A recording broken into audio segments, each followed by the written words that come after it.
very acerbic. He's very critical in what he says in a very sharp way, usually. And you can see in the way he criticizes Falstaff. He did so in a very casually joking way, but he also done in a very forthright and blunt manner. The choice of words that Shakespeare put in Hal's mouth is in fact very sharp and right on the point. Those words were meant to hurt and also draw blood.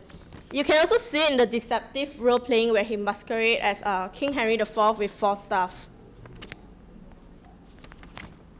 His words were again meant to wound.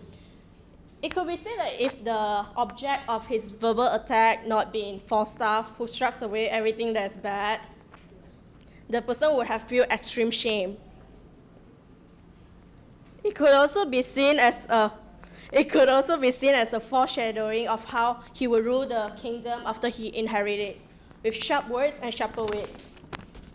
And he's also quite cruel and fun-loving, and is often at the expense of other people.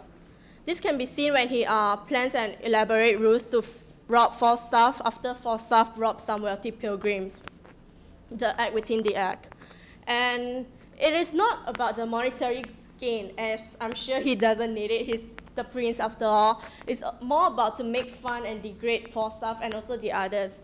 It's all about fun. Okay, as you can see, the title explains it all. I believe that Hal bridges the difference between the courtly world and the non-courtly world. So let's see Hal as a frog.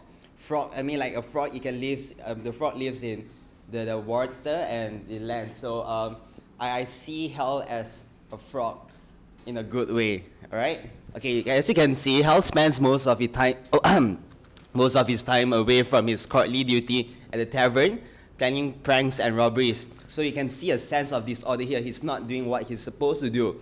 So he's rebellious, as you can see. So let's move on to the next slide. All right. Why does he act so? His soliloquy in Act 1, Scene 2, line from 155th line to 177th line. Read it yourself because it's too long. If I read, it will drag on. So, yep, you read it yourself. Okay, it reveals a major point for his behavior. He explains why. Why does he act so? Because like if he thinks that if he act as expected, he wouldn't be that.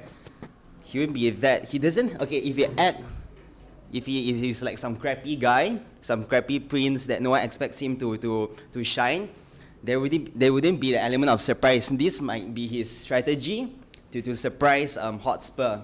So there's the element of surprise. And he's highly criticized for escaping from his courtly duty. I believe so that in court you can only learn politics, some very formal stuff. So you can't really learn the practical stuff like the way of the world.